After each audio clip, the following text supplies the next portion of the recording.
All right, let's dive into Plato's Symposium. You know, it's one of those works that everyone's heard of, but Yeah. how many of us have actually, sat down and really wrestled with it? Well, that's what we're here for, right? Exactly. To help unpack all these Yeah. different philosophical... A whole stack of academic excerpts that you've sent in. Love. Really focusing on the arguments about love in the Symposium, so Yeah. get ready. So maybe just to start off, can you set the stage a little bit? Sure. So, picture this. Yeah.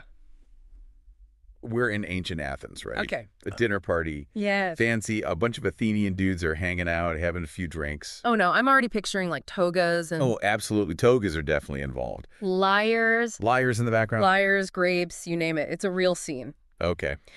But here's the twist. Instead of just, gossiping or telling stories, they decide to have a little philosophical competition. Ooh. Each one is going to give a speech praising Eros. Eros. Okay, who's Eros? Eros is the Greek god of love. Oh, okay. So we're talking about love in all its glory, in all its messiness, I love as you can imagine. I mean, I love a good dinner party anyway. Oh, So. yeah, this is my kind of party. Yeah. But the thing is, each speaker comes at it from a completely different angle. Okay, so it's not just like everyone agrees love is great. They're actually... No. That would be way too easy. Okay, so give us a sense of how different these perspectives actually are. Like, who do we meet in this philosophical showdown? All right. So first up, you've got Phaedrus. Yeah. And Phaedrus is all about the heroic, the noble side of love. Mm. He argues that love inspires us to do great things, to act courageously. Okay, so what kind of examples does he use to back that up? I mean, we need some ancient Greek gossip here. Well, his example is Achilles. Remember the whole Trojan War epic? Oh, yeah. Achilles' beloved Patroclus gets killed, and Achilles is just devastated. Mm. But Phaedrus points out, Achilles knows if he goes to avenge Patroclus, he's going to die too. The gods have told him that, but he does it anyway. Because his love for Patroclus is that powerful. And for Phaedrus, this kind of love, a love that drives you to face death, to risk everything, that's the kind of love that brings you closer to the divine. Mm. So love is like this path to heroism and immortality. Exactly. Intense. Okay, so we've got heroic love. Who comes next? Next up is Pausanias. And he pumps the brakes a little bit. He's like, hold on. Not all love is created equal. Okay, so We got to make a distinction here. is he going to be the party pooper? Well, maybe a little bit. Okay. He distinguishes between what he calls heavenly love, which is focused on virtue in the soul, and then there's common love, which is more about, well, the physical stuff. Yeah. Pleasure and all that. Okay, yeah, it makes sense that the ancient Greeks Right. could have this We're all about. virtuous ideal, Yeah. right? So what kind of evidence does he use to support his arguments? He actually points to Athenian custom. Apparently, it was totally acceptable, even expected, for lovers to basically act like servants to their beloved, like doing favors, giving gifts, the whole 9 yards. But here's the catch. It was only cool if it ultimately led to a virtuous outcome, like if it helped the beloved become a better person. Oh, so there were rules. Rules. There are always rules. Even for love. Interesting. Right. You can't just do whatever you want in the name of love. You got to have some virtue attached to it. All right, okay, so we've got heroic love, we've got virtuous love. Where do we go from there? Well, things get even more interesting when Eryximachus, the doctor, just steps up to the plate. The doctor. Okay, so is he going to talk about like the chemistry of love or Well, he does touch on that. or like the biological basis of attraction? He takes it in a much bigger direction. He says, look, love isn't just about human relationships. Okay.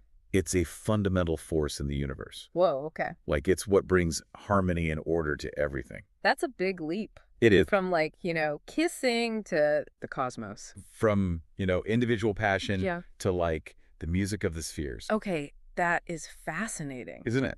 So he sees love as this like cosmic unifying force. Exactly. He Yeah. talks about how love is at work in music, in medicine, even in the balance of the seasons. It's everywhere. Okay, so we've got heroic love, virtuous love, cosmic love. I'm starting to see how this dinner party is getting pretty heated. Oh, yeah, this is just the warm-up act. Wait, there's more. Oh, there's so much more. Oh my gosh. Because next up, Okay. we have Aristophanes, And and he's going to drop a bomb. okay, I am ready. Bring on the Aristophanes bomb. All right, so you know that myth about how humans were originally split in two? Oh yeah, the whole like searching for your other half thing. That's the one. Okay. That comes from Aristophanes' speech in the Symposium. Oh wow. I didn't realize that is was... his big contribution to Wow. this whole conversation. Hmm. He basically says, look, each of us is walking around incomplete. We're longing for that other half of ourselves. And love Yes, is... love is that search. It's that drive to find them, to merge with them and become whole again. I mean, that is just wow. So he's saying love is this like primal need for wholeness and connection. Exactly. It's Ah. like this deep, almost cosmic longing that's baked into our very being. It's like he's tapping into something really fundamental about the human experience. Okay, so we've got heroic love, we've got virtuous love, cosmic love, and now this like primordial yearning for completion. I'm feeling a little overwhelmed, but in a good way. But I have a feeling this isn't even the main event. Right. We've got Socrates waiting in the wings. Of course.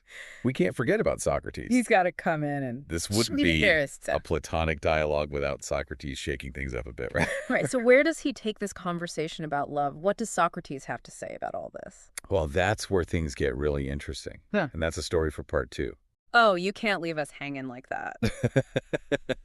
All right, well, listeners, you're going to have to wait for part 2 to hear what Socrates has to say about love. Trust me, it's worth the wait. Until then, keep thinking, keep questioning, and keep diving deep.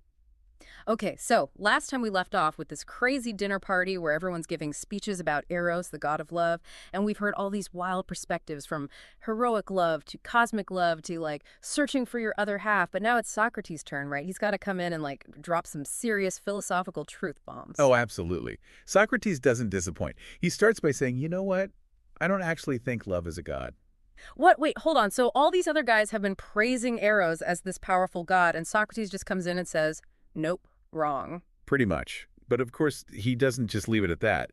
He goes on to explain that love is something even more interesting, something he calls a great spirit. A great spirit. Okay, I am intrigued. What does that even mean? Well, it's kind of tricky, but he's basically saying that love isn't a god exactly, but it's also not just a human emotion. It's something in between, something that connects the mortal and immortal realms. Okay, I think I'm starting to get it. So love is like this powerful force that transcends our everyday experience. Exactly. And Socrates learned all this from a wise woman named Diotima. She's like his mentor in all things love. Okay, so what else did Diotima teach Socrates about this great spirit of love? Well, she explains that love is always desiring, always yearning. It's born of what she calls resource and poverty. Resource and poverty. Okay, that sounds like a weird combination. Right. But think of it this way. Resource represents abundance, like beauty and goodness, while poverty represents the lack of those things. And love is caught in between, always seeking what it doesn't have. So love is like this constant striving for something more, something better. Exactly. And this is where Socrates introduces his famous ladder of love. The ladder of love. Okay, now we're getting to the good stuff. What is this ladder all about? Well, imagine climbing a ladder. Each rung takes you higher and higher, right? Socrates says the same thing happens with love. We start at a basic level and then ascend towards something much greater. Okay, I like where this is going. So what's the first rung on this ladder? Where does it all begin? It all starts with appreciating physical beauty. Mm-hmm. That initial attraction, that spark you feel when you see someone you find beautiful. Okay, so like just thinking someone is hot. That's the first step. Basically. But Socrates says that's just the beginning. We shouldn't get stuck there. We need to climb higher. So it's not enough to just admire a pretty face. There's got to be more to it than that. Exactly. The next step is recognizing beauty in actions, in character, in the way someone lives their life. Think about it. You probably admire people who are kind, or courageous, or honest. Those qualities have a beauty to them too, wouldn't you say? Yeah, totally. It's like we're expanding our definition of beauty to include inner qualities, not just outward appearances. Right. And as we climb higher on the ladder, we start to appreciate beauty in knowledge, in ideas, in all sorts of things that aren't just physical. But then Socrates takes it even further, right? He talks about appreciating beauty in beauty itself. And this is where it gets really mind-bending. Yeah. Because for Socrates, beauty itself isn't something you can see or touch. It's an abstract concept, an ideal form that exists beyond the physical world. Okay, whoa. Now I'm really lost. How can something be beautiful if you can't even see it? Think of it this way. You see a bunch of beautiful flowers, all different colors and shapes, but what makes them all beautiful? Socrates would say there's a common essence, a form of beauty that they all share. It's like a blueprint for beauty that exists in the realm of ideas. So it's like we're training ourselves to look beyond the physical beauty of individual things and understand this deeper, more universal concept of beauty. Exactly. And for Socrates, this isn't just some intellectual exercise. He believes that contemplating beauty itself leads us to true happiness, to a more fulfilling life. But isn't there a risk of becoming so obsessed with these abstract ideas that you kind of lose touch with the real world? I mean, it sounds a little elitist, like you have to be some kind of philosopher to really get it. That's a great point, and that's where the character of Alcibiades comes in. Remember, he kind of crashes the party Hmm. and gives this very human, almost gossipy portrayal of Socrates. Oh, yeah. I loved that part. It was like a breath of fresh air after all the serious philosophy. But you're saying it's actually more significant than that. Absolutely.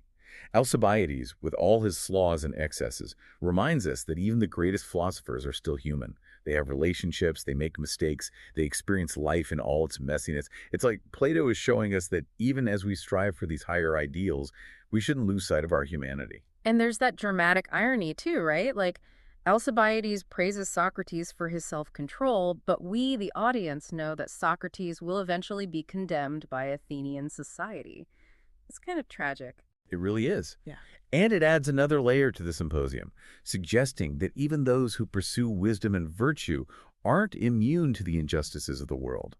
It raises questions about the nature of true beauty and goodness, and whether they can be truly recognized in one's lifetime. Wow, okay. So we've got this multi-layered exploration of love, from the physical to the philosophical, from the personal to the cosmic, with a dose of humor and a touch of tragedy. It's a lot to unpack. But there's one thing I'm still wondering about. What about those of us who aren't searching for our other half? Does Plato have anything to say to us? Yeah, so we've been talking about like this whole idea of finding your soulmate, right? That Aristophanes thing, searching for your other half. But what about those of us who aren't really looking for that? Like, what if you're perfectly happy on your own? Does Plato think we're like missing out on something, true love or whatever? That's a really interesting question, and it's something that the symposium doesn't explicitly address. There's not like a section on what if you're happy single, but But if we think about what Socrates was saying about personal growth and striving for beauty itself, yeah. maybe Plato would say that true love isn't necessarily about finding another person at all.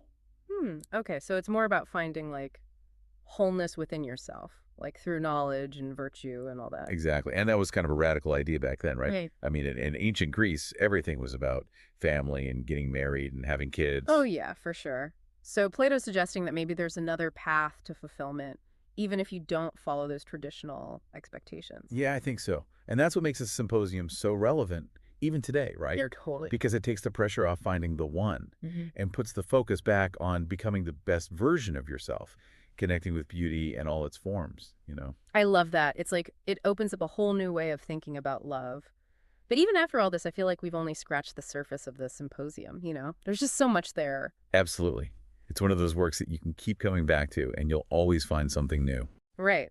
So maybe let's try to like tie this all together for our listeners. What are some key takeaways you'd want them to walk away with? Well, first and foremost, I hope they appreciate just how complex and multifaceted love actually is. I mean, the symposium isn't like a rule book or anything. It's an exploration, right? Hmm. It shows us how love can drive us towards both virtue and vice, how it fuels our desires and even inspires us to create. Yeah, and how it can take us on this crazy journey of self-discovery, starting with like just admiring beautiful bodies and ending up contemplating the like a eternal form of beauty. That's a wild ride. It really is. And within that journey, there's something for everyone, whether you're looking for a soulmate or just trying to live a more fulfilling life. The symposium has something to offer. But honestly, I think the most important thing is to be left with questions. Oh yeah, questions are good. They keep us curious, keep us learning. Exactly. So, hit us with one final thought-provoking question for our listeners, something to really get them thinking. Okay, here's one. Is Socrates' ideal of beauty itself, like, actually attainable? Can we really find lasting happiness just through, like, abstract contemplation like he suggests? Or is there something fundamentally human about love that requires connection with other people, with the world around us? Ooh, that's a good one. It makes you think about whether this whole ladder of love is something we're meant to climb alone, or if maybe we need each other to make that ascent. I love that. Maybe that's the real message of the symposium, right? That the pursuit of beauty, knowledge, the good life, it's something we do better together. That's a beautiful thought to end on. Thanks for joining us on this deep dive into Plato's Symposium. We'll catch you next time for another adventure in ideas. Keep thinking, keep questioning, and keep diving deep.